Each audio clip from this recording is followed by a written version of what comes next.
Okay, magandang umaga sa inyo dyan sa internet. Welcome po sa ating Tagalog version ng ating Sunday sermon. Ang title ngayong araw na ito is We Need to Grow Spiritually. Translate ko na sa Tagalog kanina yun. Nakalimutan ko yung translation. Kaya, pasensya na kayo. Bahala na kayo mag-google niyan. Ha? Kailangan mo lumagaw spiritually. Kailangan mong umunlad. Oh, lalim na, no? Ng spiritual. Lagi tayo magsimula, let's pray. Lord, salamat sa araw na ito, Lord. Salamat sa lakas. Kanina nanghihina ako, pero may binigyan niyo ako ng lakas. Salamat sa mga kapatid na walang tigil manalangin. Salamat sa mensahe niyo, Panginoong Diyos. Panginoon, iniimbita namin ang presensya ng inyong banal na Espiritu. Be with us. Sabi niyo sa amin, where 2 or 3 are gathered, kasama namin kayo. So Lord, buksan niyo po mga matateng at puso't isip ng lahat ng nakikinig ng mensahe niyo o nanonood sa internet. Salamat sa paggamit niyo sa akin bilang inyong mensahero. Lahat ng karangalan at kaluwalhatian ay para sa inyo forever and ever. In Jesus' name, no, God's people said, Amen. Karamihan po sa atin, if not all of us, kailangan talaga nating i-build natin yung ating spiritual foundation. Yung spiritual growth natin. Bakit? Naniniwala ako, yan yung isang bagay na ina-attack ng kaaway. Guess nyo? Marami kasi mga Krisyano, matagal na silang Krisyano, pero hanggang ngayon wala pa rin pagbabago sa kanila. Bakit? You have to ask why. Matagal na silang Kristiyano, pero wala pa rin pagbabago sa buhay nila. Because they never grow spiritually. Gets nyo? Kung alam nyo na ang kaaway, alam nyo gagawin niya ang lahat para hindi natin makilala ang Panginoon, para hindi tayo mapalapit sa Kanya. Kabisado niya ang ugali nating lahat. Alam na alam ng kaaway kung ano yung ninanais natin. Oo, we pray. Oo, kumakanta tayo. Oo, nagpapasalamat tayo. Thank you, Jesus. Thank you, Lord. Thank you, Lord. Hallelujah. Pero yung pagnanasa ng laman natin, nandyan pa rin eh. It doesn't go away. Yes nyo? Pero, matatalo natin yan pagka umuunlad na yung ating spiritual na foundation. Pagka nag-grow na. Gets nyo? Yung iba sa inyo dyan, yung karamihan sa inyo, siguro nagkaroon kayo ng New Year's resolution. Ano yung mga New Year's resolution ninyo? Baka yung iba dyan, yung New Year's resolution ninyo, it has to do with spiritual discipline. Ang ibig sabihin ko doon, siguro iba sa inyo, Lord, promise talaga, this year, Pexman. May nyo lang ulit narinig yung Pexman, ano? This year, hindi na ako tatamarin. This year, talagang, pag binabasa ko ang Biblia, talagang babasahin ko po, hahalukatin ko po yan. Pag-aaralan ko talaga. Promise. Ganun ka pa, no? O ngayon, mag-iisang linggo pa lang. How are you? Maaring the first couple of days, 1 oras. I love it. Pero ngayon pang 5 araw na yung 1 oras naging 10 minuto na. Gets nyo? Karamihan lahat ng mga gumagawa ng mga New Year's resolution, alam nyo ba, sa unang buwan pa lang, humihinto na sila. Sa Amerika, alam nyo yung uso? Guess kung ano uso sa Amerika, New Year's resolution ng mga tao. Mag-gym na ako, ang dami kong kinain ng Christmas Grabe, 5 bahay ang pinuntahan ko sa Butchanoche. Siguro dapat ang tawag doon, hindi Buenos Noches. Buenas noche. Dapat Peste Noche. Dahil diba, pagkatapos mo kumain, may 2 araw pa, hindi pa Christmas Bundat na bundat ka na. So, naging pesta noche. Sabihin sa'yo, bro, pupunta ka ba? Tandaan mo marami tayong pagkain. Grabe, hindi na kasya sa chef. Hindi na kasya yung damit ko eh. Kaya siguro nagiging popular yung mga pantalon na degarter na lang, ano? Pati mga jeans nga, di ba? Stretchable jeans. Gustong-gusto ng mga tao, pati mga lalaki, stretchable jeans na rin eh. Alam niyo yun? Paano? Kakapesta noche. Alam niyo yun? Ngayon, mag-gym na. Dito sa Pilipinas, mahal lang gym eh. Magbuhat ka na lang ng sako ng bigas, iakyat mo. Iakyat mo dun sa amin, bundo kami. Right? Every day, for 30 days. Tingnan natin kung di kayo mamaya. Pero di ba ganon? Yung iba sabihin nila, gusto kong mas lumalim ang aking personal na relasyon sa Panginoong Diyos. Pero yun nga, hindi pa nga natatapos ang isang buwan. Balik ulit sa dati. Sa katulad, pagdating sa ating spiritual growth, paano nga natin palalaguin? Paano tayo unlad? Paano tayo magtsatsagang mag-focus para makamtam natin yun? Maaaring sabihin nyo sa sarili nyo, I made up my mind. Diba? Siga ka pa, no? Talaga, itong taon na to, ngayon na to, ito na to. Sinasabi mo yun dahil 5 taon mo nang sinasabi yun eh. Yes nyo? Ngayon, iisip nyo, 2025 na. Hindi ko pa rin natutupad. Pero itong taon na to, eto na. Well, kagaya ng sinabi ko, nasabi nyo na yan noon. Diba? Nang nakaranas kayo ng paghihirap o pag-uusig, doon kayo talaga umiiyak sa Panginoon. Pero nang nakalusot ka na, nakalaya ka na, okay na ang buhay mo, balik ka sa dati. Ganon ang history ng tao eh. Basahin yung Old Testament. Ba? Yung idea, magaling. The idea of getting deeper and closer with God, it's great. Pero yung sa pagtupad, well, yun yung challenge. Alam niyo yun? Pero sa katotohanan, di ba, binigyan na tayo ng babala ng Panginoon na dadating araw ang araw na what? Manlalamig ang mga tao. Aalis ang mga tao. Babalawalain ang Diyos. Ang tawag doon, apostasy of the church. Ano yung apostasy? Yung apostasy sa Christianity, ito yung pagtanggi sa Panginoon. Rejection of Christ. Yan yung apostasy.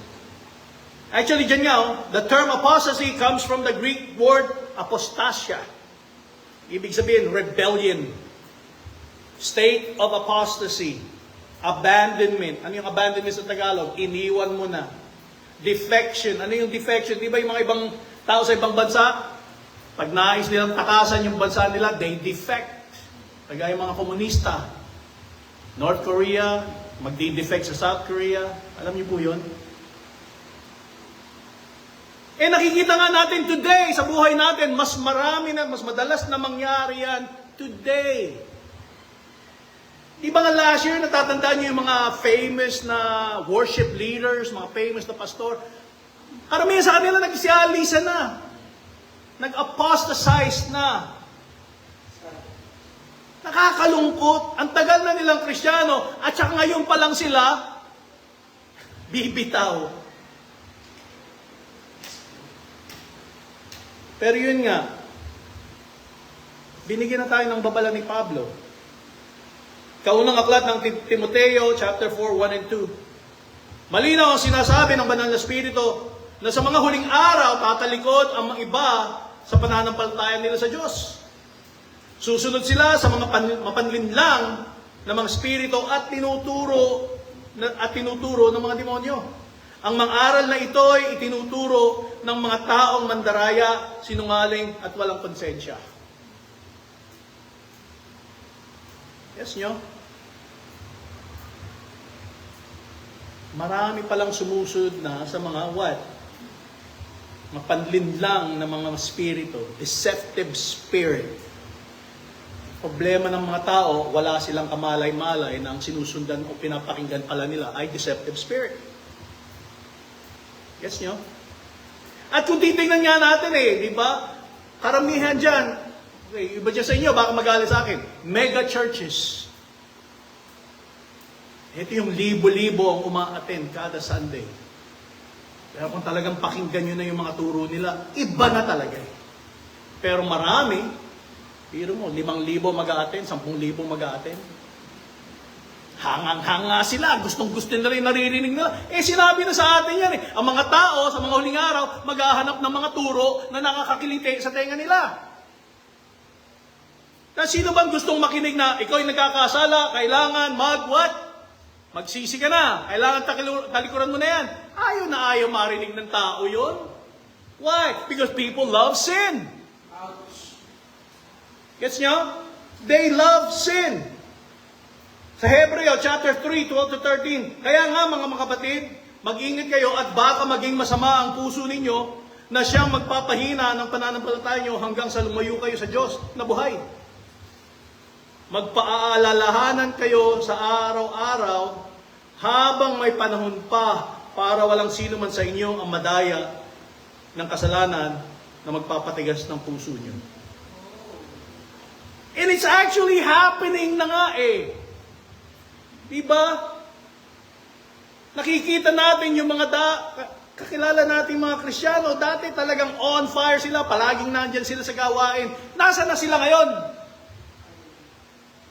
Right?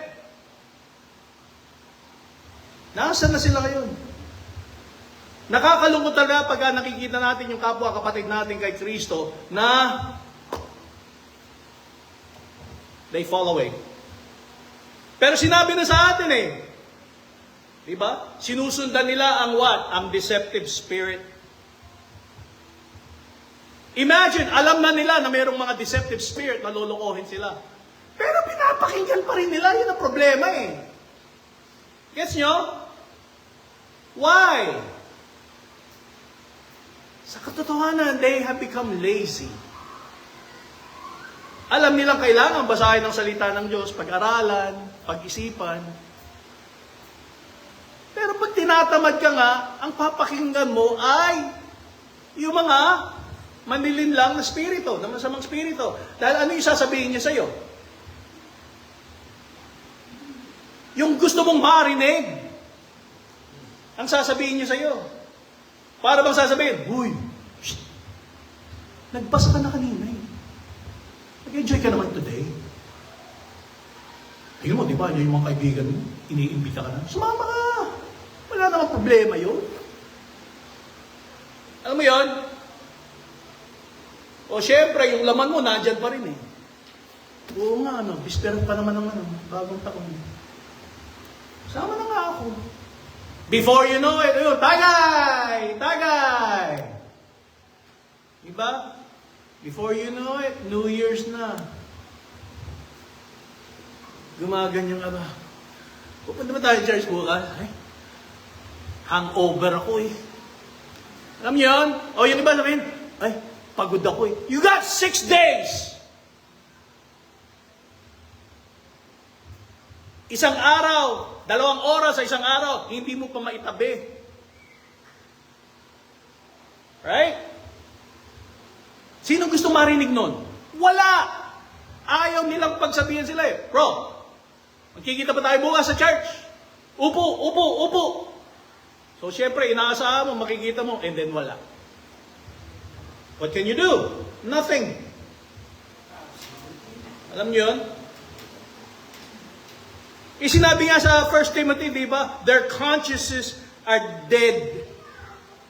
Itong mga taong ito ay mga hipokrito, mga sinungaling. Yun sinabi Verse 2, These people are hypocrites and liars, and their consciences are dead.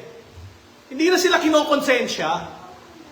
Yung sinasabi sa atin Kung matagal na kayong kasama dito, di ba madalas akong mag-remind sa inyo. Because that's what I'm supposed to do. Pag tayo nagsasama, once a week, yung iba sumasama ng Thursday, I remind you, kung nanghihina ka dyan, nandito lang kami para ipag-pray ka namin. Because manghihina tayo eh. Kung ako manghihina, kayo din manghihina. Right? Kahapon, bigla na lang bumagsak yung katawan ko. Yung bang sabi ko sa asawa, para bang malapit na akong maginaw.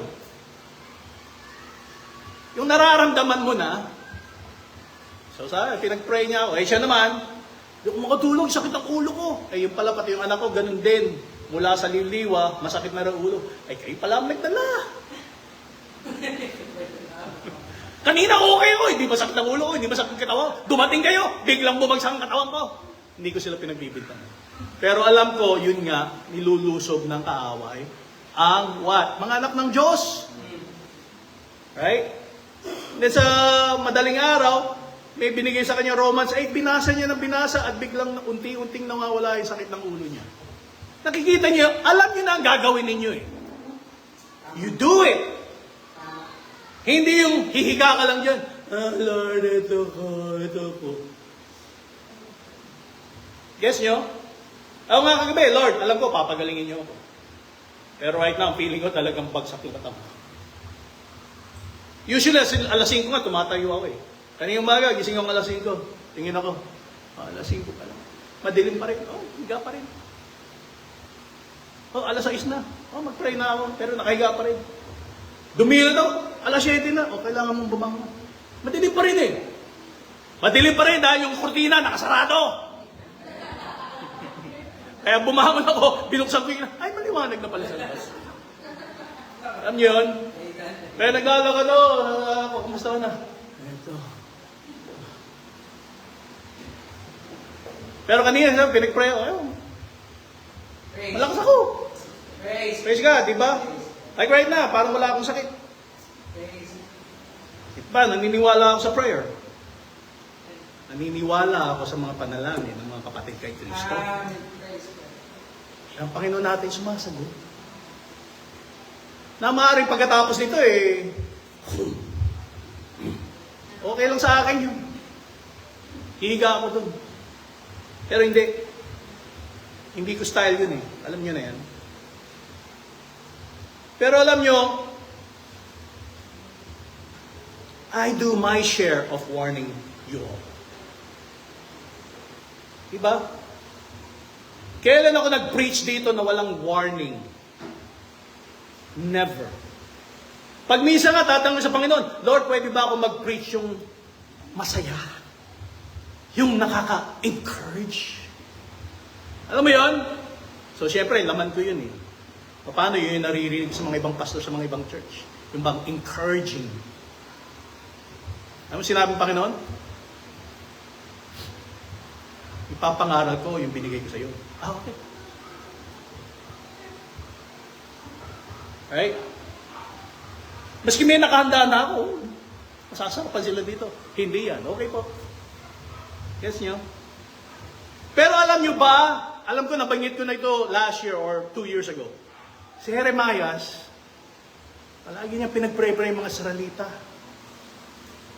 Pero yung panahon ni Jeremias, sobrang pasaway ang mga taga-Juda at taga-Israel. Hindi ba akalain, pinagsabihan siya ng Diyos? Na sinabi niyang, itigil mo na yung pananalangin mo sa mga taong ito. Alam niyo na nabasa ko yun? Napagano na ba eh? What? Ilang beses ko na binasa ang Biblia, pero all the times na binabasa ko, nalalakpasan ko yun o hindi ko na-gets. Pero somehow, a couple years ago, nung nabasa ko yun, grabe, may ganun pala. Tapos sa sobrang pasaway ng tao, diba? Alam ng Diyos tayo, kilala tayo, alam na alam niya yung puso natin, alam niya yung kinabukasan natin, alam na alam niya kung tayo magsisisi o hindi. Ito, alam ng Panginoon. Itong mga iba, karamihan sa mga Israel at saka taga-Juda, talagang hindi magsisisi. Basahin natin, Jeremiah 7:16 to 19. Kaya Jeremias, huwag kang mananalangin para sa mga taong ito. Parang malupit, ano? Huwag kang magmamakaawa o humiling sa akin para sa kanila dahil hindi kita pakikinggan. I can just imagine yung boses ng Diyos. Yung para bang punong-puno na siya. Gets nyo? Ang Diyos pala napupuno rin. Di ba tayo, pag minsan dumadating tayo sa oras, talagang punong-puno na tayo. Pero tayo sumisigaw na, ah! Pero dito, hindi siguro sumisigaw ang Diyos. Pero siguro sa tono pa lang ng boses niya, punong-puno na siya. Right? Verse 17, hindi mo nakikita ang ginagawa nila sa bayan ng Juda at sa mga lansangan ng Jerusalem? Ang mga kabataan ay nangangahoy. Ang mga ama ay nagpapaningas ng apoy. Ang mga babae ay nagmamasa ng harina para gawing tinapay para sa reyna ng langit. Naghahandog din sila sa mga inumin sa ibang mga Diyos para galitin ako. Pero ako nga ba ang sinasaktan nila? Hindi. Ang sarili nila ang sinasaktan at inilalagay nila sa kahihiyan. Kita niyo yun? Malinaw sinabi ng Diyos, hindi ako nasasaktan. Sinasaktan ninyong sarili ninyo dahil ayaw ninyong sumunod. Kung tanungin natin, ano nga ang dahilan kung bakit nagalit ang Diyos? Yung kanilang idolatria. Nagsasamba sila sa mga iba-ibang Diyos-Diyosan. Itong mga taga-Juda, talagang wala silang tigil. Maski ilang beses na sila binigyan ng babala, wala silang tigil, binabaliwala nila ang sinasabi ng mga propeta. Pagpatuloy natin basahin, verse 21 to 27. Sige, kunin na lang ninyo ang inyong mga handog na sinusunog at iba pang mga handog at kainin na lang ninyo ang karne. Wow! Tandaan nyo, di ba, may mga Bible verse dyan, gustong-gusto nga ng amoy. Gustong-gusto ng Diyos yung amoy ng mga karning, sabihin natin yung binabarbecue. Di ba? Baka may pagkapinoy ang Diyos doon, ano? Tayo, di ba, pag kami nagbabarbecue, nakatayo tayo doon. Nilalamhap natin yung usok. Huwag niyo sabihin ako lang gumagawa nun.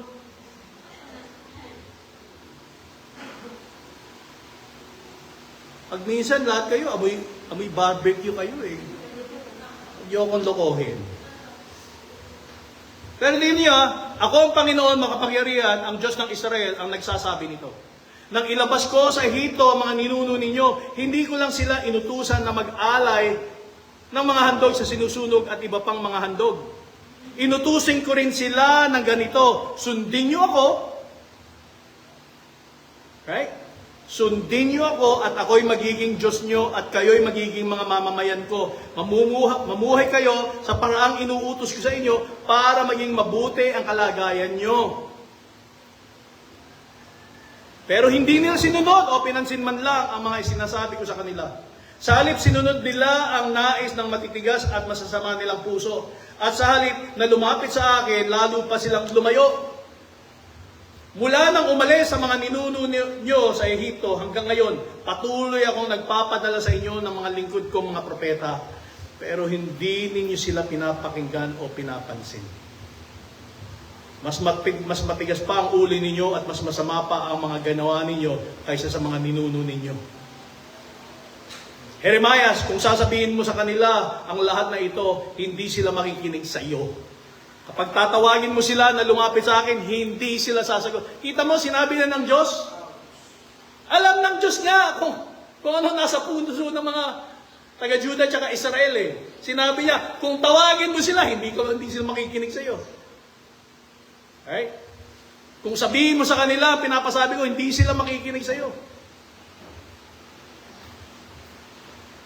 Ano yung malinaw na mensahe dito? Una, paliwala yung mga sakripisyo ng tao sa Diyos. Yung sinasacrifice nila, niluluto nila yung mga baka. Baliwala sa Kanya yon. Pero ang mahalaga sa Diyos ay yung pagsunod natin. Noon pa naman gusto ng Diyos na sumunod tayo sa Kanya. Yun ang gusto niya kay Adan at Eva, pero di ba nga lumapag sila? Guess what? Yung mensahe ng Diyos hindi pa nagbabago. Ganun pa rin. Nais pa rin niyang sumunod tayo sa Kanya. Pero kung titignan nyo nga today, mas maraming ang hindi sumusunod sa Kanya eh. Gets nyo? Ulitin ko Ang nais ng Diyos ay tayo sumunod sa Kanya, hindi yung mga sakripisyo natin. E babasahin tayong chapter. Sa chapter 11 ng Jeremiah. Tignan nyo inulit-ulit ng Diyos na huwag silang ipanalangin. Verse 14 to 15. Kaya Jeremiah, huwag ka nang mananalangin para sa mga taong ito. Huwag ka nang magmakaawa sa akin para sa kanila dahil hindi ko sila sasagutin kung tatawag sila sa akin sa oras ng paghihirap nila. Are you getting it? Pag minsan, nung binasa ko yan noon, tinatanong ko, Panginoon, paano yan, Panginoon? May mga tao sa church na ganyan. Nangyari na rin yun eh. Alam niyo, mawawala. Hindi, pag nakakaranas ng paghihirap, dun sila lalapit. And I always tell you, I always ask God first, anong gagawin ko, Lord? Gets nyo? Pero again, ang Diyos ang nakakakilala at nakakaalam sa mga puso ng tao. Kung alam niya na, dahil naghihirap sila, at saka doon lang sila lumalapit, guess what? Kanino sila lumapit? Hindi sa Diyos sa tao lumalapit Gets nyo? May pinagsabihin akong ganyan, mas galit pa sila sa akin. Bakit magagalit sa akin? Sinusunod ko lang sinasabi ng Panginoon. Kaya mo naman tumulong Ayaw niyong tumulong. Hindi sa ayaw ko. Gusto kong sundin ang kalooban ng Panginoon. Sino ba gumawa ng problema sa buhay mo? Di ba ikaw? So bakit ka magagalit sa akin? Lumapit ka sa Panginoon, sa Kanya ka magreklamo. That's what I tell them. Yes, hindi sa madamot ako. Alam niyo yan. But I am going to go by what the Lord says. I mean, there are times na talagang gusto kong tulungan yung tao. Nagmamakaawa pa nga ako sa Panginoon, Lord, maski konti lang, gusto kong tumulong. No. Okay, Lord. Yes niyo? Pero may mga oras nangyari din, tutulong ako, pagkatapos nagtataka ako sa halagang ibiaabot. Sabi ko, Lord, paano yan? Hindi naman mukhang seryoso ito. Sabihin ng Panginoon, akong bahala. Pero yun nga nangyayari, pag tinulungan mo na sila, ilang buwan lang, umalis sila, nanira pa. So syempre, tinanong ko sa Panginoon, bakit Lord, bakit gano'n? Ba't hinayaan nyo? Gusto ko lang makita nila na andito ako Right? Pero yung mga tao, kusang lumayo. Sa akin, hindi ko na pinoproblema. Alam niyo kung bakit. Dahil kung anong sinabi niya, susunod ako. Kung nakita kong hindi sumunod yung mga tao, hindi ko na problema yun Right? Kung nagabot ako ng pera, hindi ko na problema yun. Pera niya yun So, hindi ako Hindi ako maghihinanakit. Tama ba yun? I'm not gonna worry, alinlangan. Hindi rin ako maghihinakit sa perang binigay ko. Because I know God will give it back. Somehow. Pero alam ko lang, tinupad ko yung nais niya. Pero believe it or not, may mga tao dyan, hanggang ngayon, galit pa rin siguro sa akin. Yung kuripot na pastor na yan. Sabi ko, okay lang. Kilala naman niya ako, yun ang malaki sa akin. Kung sabihin mong kuripot ako, praise God! Diba? Praise God! Do you think I worry about it? Kung ano yung sasabihin mo tungkol sa akin? Tandaan mo, sasagot ka rin sa Panginoon. Pero dito, di ba nga? Basahin ko ulit yung sinabi dito sa chapter 11, Verse 15. Gumawa ng maraming kasamaan ang mga mamamayan na minamahal ko. Wala silang karapatang pumunta sa templo ko. Hindi mapipigilan ng mga handog nila ang kaparusahang darating sa kanila. Wow, may parusa pala, no? Tuwang-tuwa pa sila sa paggawa ng masama. Di ba ganun din yung mga tao today? They just enjoy life. Bahala na. Alam niyo yun? Nag-guess niyo ba ano nangyayari dito? Idolatry. Ang kinapupuotan ng Diyos. Ano ulit ang idolatry? Worshipping idols. Pero hindi po ito limitado sa mga Diyos-Diyosan. Yung idolatria sa mga Judaism at saka Christianity, anong ibig sabihin? It's the worship of someone or something other than God. Meron kang sinasamba na hindi lang Diyos. See, ang tanong sa atin dito ano yung mga idols na sinasamba ninyo sa buhay ninyo? Trabaho niyo ba? Asawa niyo? Jowa niyo? Mga anakis ninyo? Yung ba nagiging idol ninyo?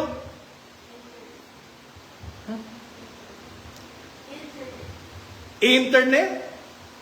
Gadgets? Alam niyo yun? Yung iba sa inyo dyan mas matagal nyo pang kausapin yung gadget ninyo kaysa sa mga kasama ninyo O, diba? Bakit ganyan? Ay, grabe naman. May kinakausap mo? Lalo yung mga nag-gaming, di ba? Ay, grabe! Katapos magmumura pa. Ano, buti nga hindi ka na gamer. Sampaling ko lang din. Si Eloy lang tinitignan ko, Siya yung nakatingin sa akin. Tanungin kayo, has God ever told you to stop praying for somebody? Maaring hindi pa, no? Don't worry, baka dumating yung oras na yun. Imagine kung sabihin sa iyo, Adiwit, hinto mo na yung pag-pray sa taong yan. Imagine kung mahal mo sa buhay yun. Katapos malinaw mong narinig, hinto mo na yung pag-pray. Lord, bakit? Yes nyo? He's God. He can do anything. Alam nyo yun? Pero simple lang Nang sinabi ng Diyos kay Jeremiah na ihinto mo na yung pag-pray sa kanila. Kagaya ng sinabi ko sa inyo, simple lang Dahil alam ng Diyos na itong mga taong ito ay hindi magsisisi. Yes nyo? Jeremiah 7:13-15. Sinabi dito, habang ginagawa ninyo ang masasamang bagay na ito, paulit-ulit ko kayong binibigyan ng babala, pero hindi kayo nakikinig. Tinawag ko kayo, pero hindi kayo sumagot. Kaya ang ginawa ko sa Shiloh ay gagawin ko rin ngayon sa templong ito. Kung saan pinararangalan ang pangalan ko, ang templong pinagtitiwalaan ninyo na ibinigay ko sa inyo at sa mga ninuno ninyo. Palalayasin ko kayo mula sa aking harapan, katulad ng ginawa ko sa mga kamag-anak ninyo at ang mga mamamayang ng Israel. Kita niyo sinabi ng Panginoon? Palalayasin. So yung sinasabi ng mga tao, God is love. O pinalayas niya si Adan at Eva, di ba? Ito, inulit niyo ulit, papalayasin ko kayo. So, karakter ng Diyos na papalayasin niya yung mga taong ayaw talagang makinig. Sa katotohanan, hindi si Jeremiah ang problema Si maaaring sabihin ng tao, paano kasi si Jeremiah, hindi niya kami tinuruan. Hindi niya kami pinarangalan. Diba? Hindi niya kami tinuruan kung paano lumago o umunlad ang aming spiritual. Ang problema ay hindi rin Diyos. Again, ilang beses nagpadala ang Diyos ng kanyang mga propeta para bigyan ng babala ang mga tao. Sino ang problema? Ang mga tao ang problema. Alam natin, God is full of grace and mercy. Diba? Nakikita natin yan sa Old Testament, ilang beses niya binuhos ang grace and mercy sa mga mamamayan. Ilang beses niya binigyan ng magkakataon ang mga Israelita para manumbalik sila sa Diyos, para magsisi sila. Pero in this case, talagang matigas yung puso nila Kaya di ba nga, ang parusa nga nila, 70 years in exile sa Babylon.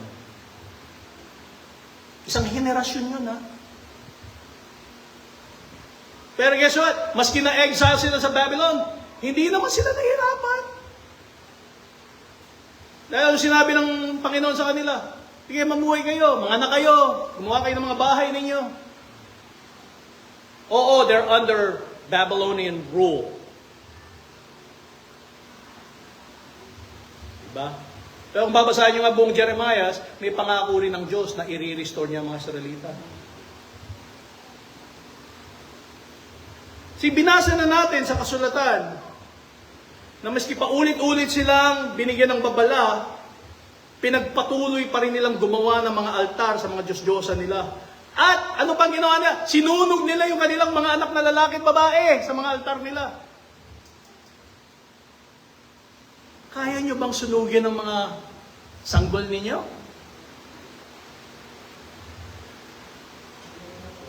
Diba? Jeremiah 7:30-31. Sinabi ng Panginoon, gumawa ng masama ang mga tao ng Juda. Inalagay nila ang mga kasuklam-suklam nilang Diyos-Diyosa doon sa templo. Ang lugar na pinili ko kung saan ako pararangalan, kaya nadungisan ito. Nagtayo rin sila ng sambahan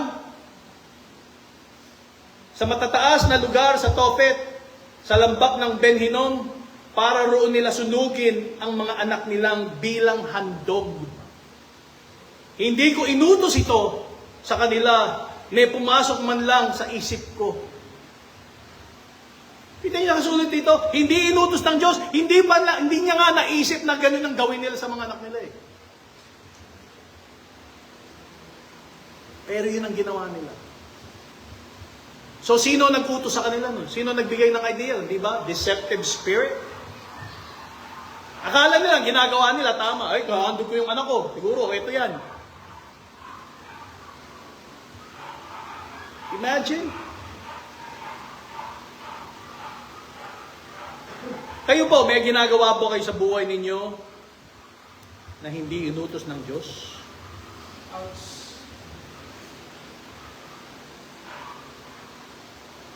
May ginagawa ba kayo?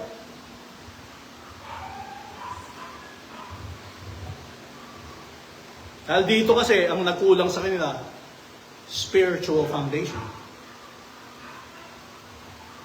Mas pinakinggan nga nila ang turo na nanggaling sa tao. Di ba ganun din yung nangyayari today? Maraming tao nakikinig sa turo ng tao. Hindi man lang nila pinag-aaralan, ito talaga nakasulat ba yun sa Biblia? Alam nyo yun? Basta pakikinggan lang nila, dahil ang sarap pakinggan, yun. Why do you think marami nga dyan naliligaw? Be honest with yourself. Ilan yung mga Kristiyanong kilala nyo na alam nila ang salita ng Diyos? Marami nga, hindi nila alam. Why? Tamad basahin. Tamad pag-aralan. So wala silang kakilala sa Diyos. Oo, nagsasabi sila ng mga Bible verse. Praise God. Hallelujah. Alam niyo yun? Di ba sinabi ko sa inyo noon, may mga kilala akong pastor, kailan ko lang nalaman na hindi pa nila nababasa ang buong Biblia. Gulat na gulat ako doon. Sabi, niloloko niya ata. Hindi. What? Hindi ko magets yan. Paano kayo makapag-preach kung hindi nyo pa nababasa ang buong Biblia? So you're preaching out of context. Ha? And if you're preaching out of context, paano na magiging tama yung turo mo? Dahil marami nga ginagawa nilang doktrina, yung mga Bible verse, na tinanggal nila out of context. So ngayon, ano ba yung kailangan natin gawin sa ating spiritual life? Saan tayo magsisimula para umunlad yung ating spiritual na buhay? Yung iba sasabihin nila, magbasa ka ng mga libro tungkol sa mga ganyan. Okay, sabihin natin, okay yun. Pero pinag-aaralan nyo ba kung sino yung nagsulat? Pinag-aaralan nyo ba kung ano yung pag-alam nila sa Word of God? Ano yung relihiyon nila? See, again, kung hindi mo nga alam ang salita ng Diyos, maaring nagugustuhan mo yung sinulat ng tao, yung pala, iba silang relihiyon. Gets nyo? Yung pala, hindi sila naniniwala na si Kristo ay Diyos din. Gets nyo?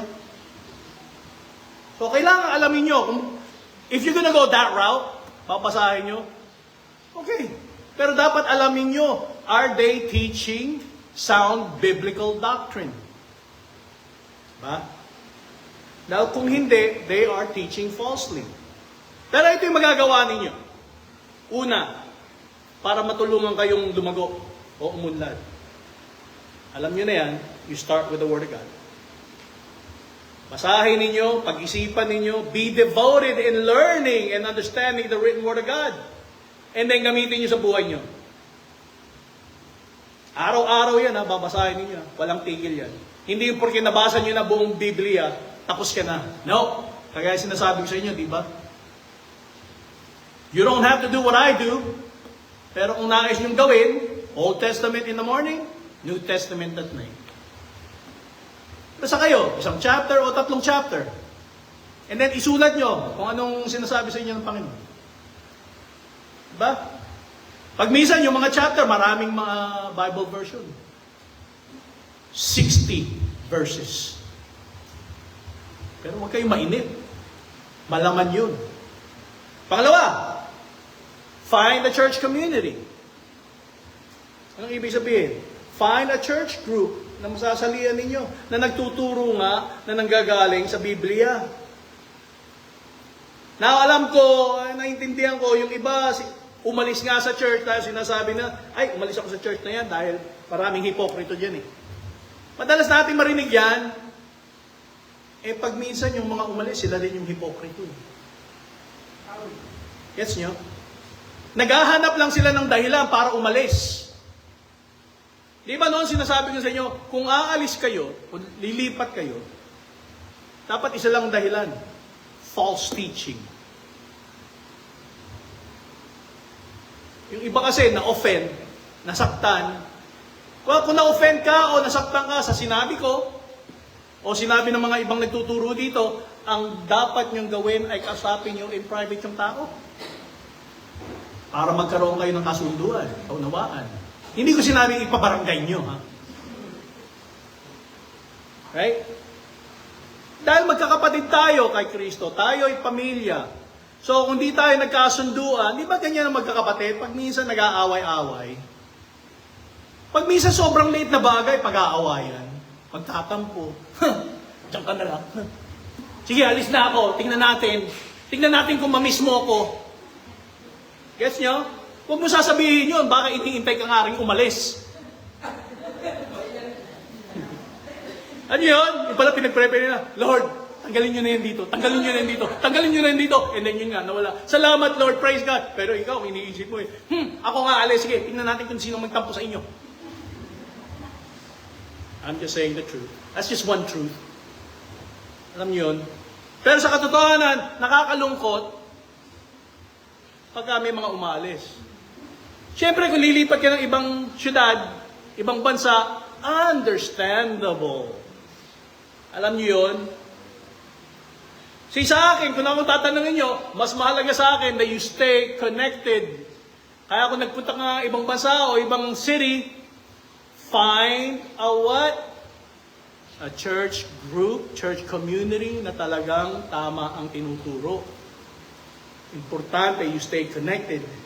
Dahil ang kaaway, napakabilis. Yes nyo? At kung may nakasalamuha kayo, okay? Sabi ko kay Rona, pag nababanggit ko yung word na yun, siya yung iniisip ko eh. Paano siya palagi nagsasabi nun? So, salawat? Salamuha, tama? Salabat? Kung meron kayo nakilala na ganon, anong sinabi sa atin sa Biblia? Ito sinabi ng Panginoon sa Mateo 18:15-17. Kung magkasala sa iyo ang iyong kapatid, puntahan mo siya at kausapin ng sarilinan. Pagsabihin mo siya tungkol sa ginawa niya. Kung makikinig siya sa iyo, magkakaayos kayong muli at magpapanumbalik mo siya sa Diyos. Pero kung ayaw niyang makinig sa iyo, magsama ka ng isang tao o dalawa pang kapatid, sa pananampalataya, parang lahat ng pag-usapan ninyo ay mapapatotohanan ng 2 o 3 saksi, ayon sa kasulatan. Kung ayaw niyang makinig sa iyo, sa kanila, ipaalam ito sa iglesia at kung pati sa iglesia ay ayaw niyang makinig, ituring niyo na siyang bilang isang taong hindi kumikilala sa Diyos o isang maniningil ng buwis. Ay sinasabi niyan. You're technically telling them you need to go. Gets nyo? Pangatlo, to grow spiritually, kailangan maglingkod kayo. Ang daming paraan para maglingkod sa church. Hindi lang yung uupo kayo kada Sunday. Gets nyo? Pero karamihan sa mga Krisyano, yun ang ginagawa. Punta ng church Sunday, uupo. And then, sisibat na. There's so many things you can do. You can even start your own ministry. Tagal ko na sinasabi sa inyo. Sarili nyong tahanan. Kung nasa complex kayo, pwede kayo magsimula ng Bible study sa bahay nyo. Alating oras. Yes, yun. Kung di mo kaya, mag-imbita ka ng kasama mo sa church. Tutulungan ka magsimula. See, kailangan gawin mo rin yun eh. How can you grow spiritually kung hindi mo gagawin? Pag sinimulan mo na, tandaan nyo, Holy Spirit takes over.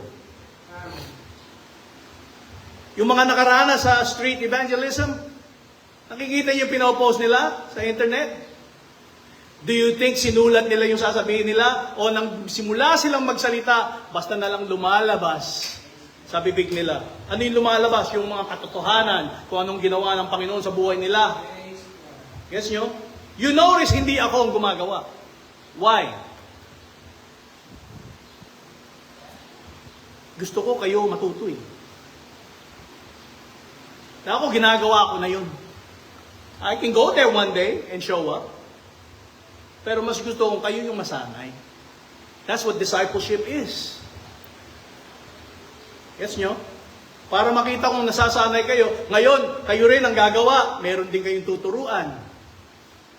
Diba? At sinabi ko sa inyo, the first 5 minutes, yun lang yung nakakakinig. Hindi ko alam kung ano sasabihin ko. Yung iba nga sa inyo, sobrang daldal ninyo eh. Pero bakit sa ganun, tahimik na tahimik ka? Oh, wala akong masabi. Imposible. Subukan mo lang, usa mo yung bibig mo. And then the Holy Spirit will start. Right, Ella? Right, Ella? Kaya mo yun eh. Huwag mo nang ganyanin si Carlito. Kaya rin ni Carlito yan. Siya rin gagawin niya yan. Ganun si Carlito. Huwag kaya naman ganun. So, again, tanda nyo, maglingkod. Yung iba kasi sabi na, boring naman ang Christian.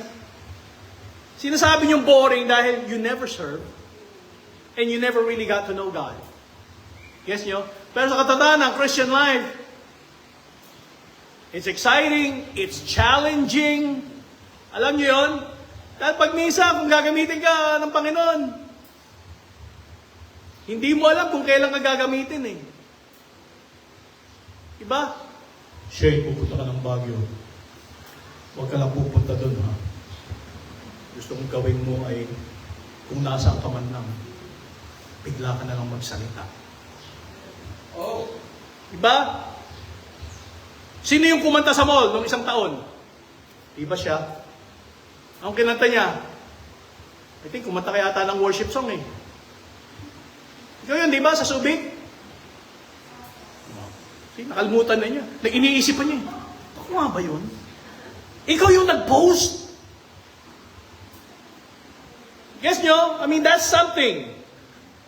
Kung iniisip, akala mo, ginagamit mo lang yung karaoke ng mall. No! Kumanta ka ng worship song. Sino yung itinaas mo doon? Ang Panginoon. Akala nyo, kumanta ka lang. No, you served. As, imagine kung sino yung mga dumadaan at napakinggan yun. Yes nyo? Imagine yung iba dumadaan. Oh, parang boses anghel yan. Naging boses anghel, ano? Tapos nang sinabi sa kanya, minamalat nga ako eh. Napaka-humble kasi, no? Kaya sinasabing... Pero pagka kayo naglilingkod, huwag niyong kalimutan ng nakasulat na ito. Philippos chapter 2, verse 3 to 5. Huwag kayong gumawa ng anumang bagay dahil sa makasariling hangarin o sa paghahangad na maitaas ang sarili. Sa halip, magpakumbaba kayo sa isa't isa at ituring na mas mabuti ang iba kaysa sa iyo. Huwag lang ang sarili niyong kapakanan ang iisipin niyo, kundi ang kapakanan din ng iba. Dapat maging katulad ng kay Kristo Jesus ang pananaw ninyo. Tandaan niyo, ang ating Panginoon, naglingkod siya. Diba? Ano yung simbolong ginamit niyang paglingkod niya? Hinugasan niya yung paa ng kanyang mga alagad. Tayo, hindi pa natin ginagawa yung paghuhugas ng paa dito. Huwag kayong matakot, huwag kayong manginig. Wala akong planong maghugas ng paa dito. Gets nyo? Una kasi ngayon, taglamig eh. Diba? Medyo mainit na. Hindi tayo maghugas ng paa. Pangapat, don't just leave church. Alam niyo yun? Pag tinamad ka, don't just leave. Sinabi ko na kanina, ang nangyayari kasi pinapakinggan nga yung mga deceptive spirits. At sinabi ko na sa inyo, kung aalis nga kayo, isa lang ang dahilan dahil sa false teaching.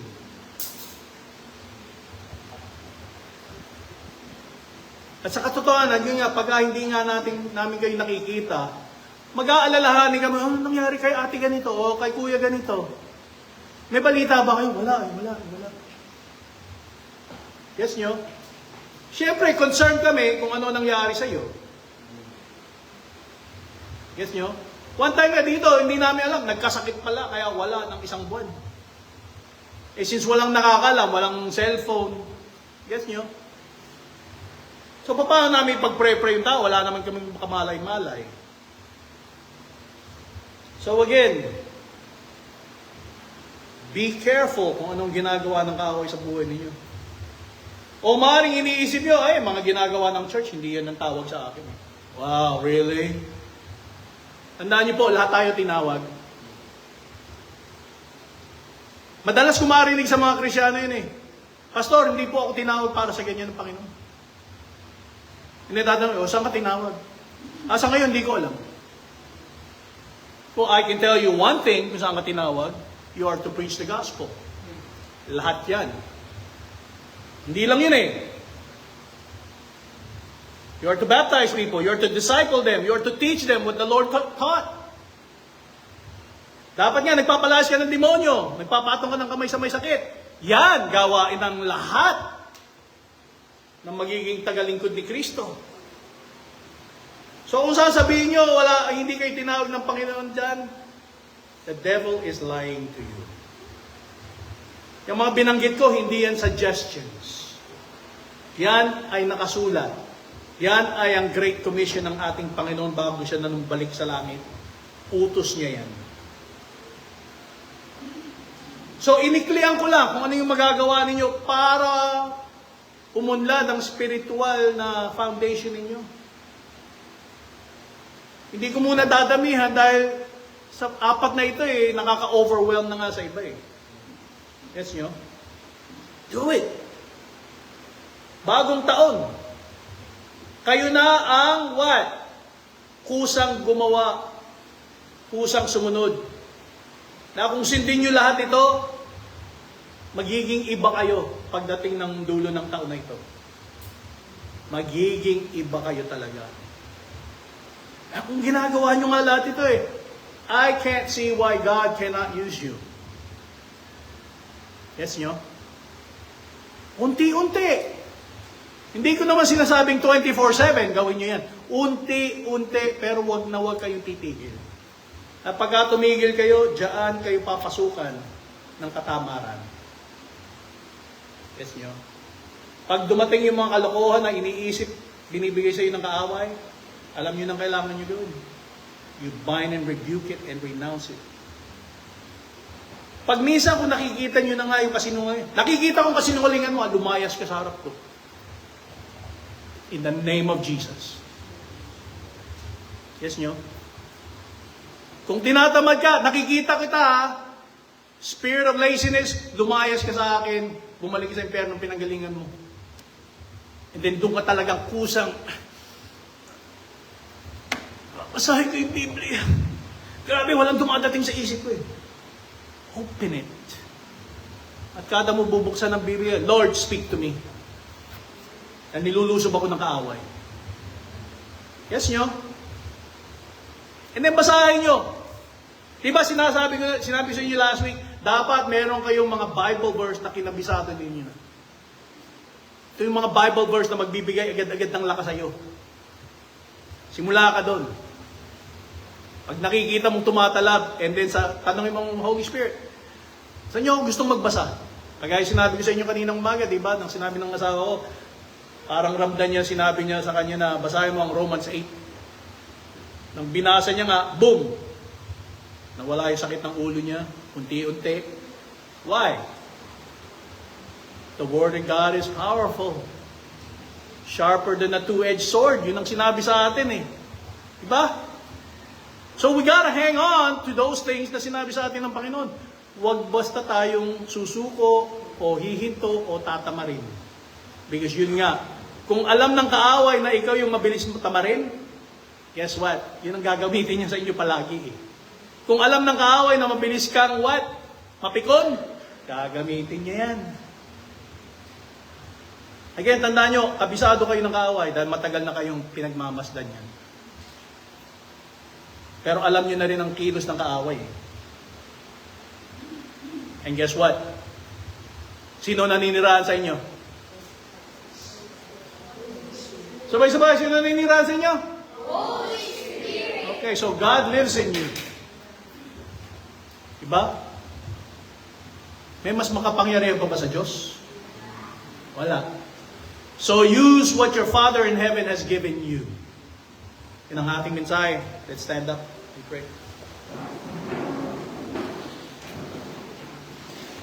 Lord, salamat muli sa mensahe ninyo sa amin. For reminding us, Lord, na kailangan umunlad yung aming spiritual na foundation. Lord, salamat talaga sa inyong pagpapasensya. Salamat na pinadala nyo yung banal na spirito para tulungan kami, manirahan sa amin. Lord, kilala niyo po ang bawat isa kung sino dito o sa internet ang wala pang banal na spirito sa kanila. In the name of Jesus, I command, in the name of Jesus, every demonic forces, every unclean spirit na kumapit sa mga kapatid namin, inuutusan ka namin bumalik sa impyernong pinanggalingan mo in the name of Jesus. At kung di kayo sigurado kung nasa inyo na ang banal na spirito, sumabay kayo sa panalangin ito. Lord, baptize me with your Holy Spirit. Live in me. Take control of me. Naniniwala ako sa kapangyarihan ninyo na kayo nga ang tunay na Diyos. Salamat sa ginagawa niyo sa aking buhay at sa lahat pa ng gagawin ninyo sa buhay ko. May I bring you honor and glory every day forever. In Jesus' name. And all God's people said, Amen, amen, amen. God bless you all. Love you all, and our prayers are with you all. Bye.